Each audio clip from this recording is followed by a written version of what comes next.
As per the decision from the United Nations and UNEP, across the world, the different agencies like ministries, departments, and NGOs, and its various organizations involved in the process of sea coast cleanup.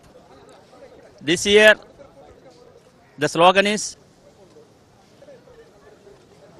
Roam for Life. All of us know the oceans and sea give us or produce 75% of oxygen to the humanity and other living organs. So, today in India, Paryavaran Samiti, National Paryavaran Samiti, then Ministry of Earth Science, Ministry of Forest and Climate Change, Indian Coast Guard, Naval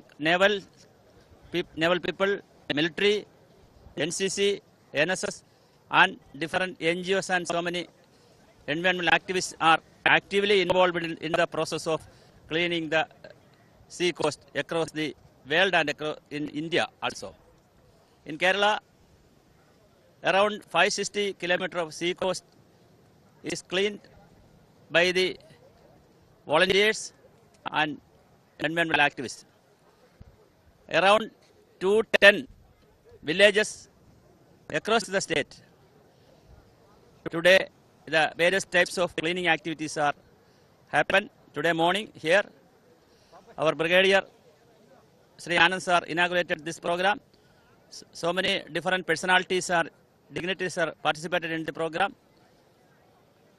Around 3 hours, various peoples, students, community, activists, environmental workers, and others also. So many people are engaged to clean the coastal region or coastal area. This is a symbolic message given to the society to eradicate and to properly handle the waste, especially degradable, biodegradable waste, and also plastic. Plastic is a major hindrance to the coastal region. So, please, the total message is, please live with nature, to clean up the coastal area and clean up the land area also, to start the cleaning process from individuals and process through families, society, and the nation. That is the message for today. Thank you.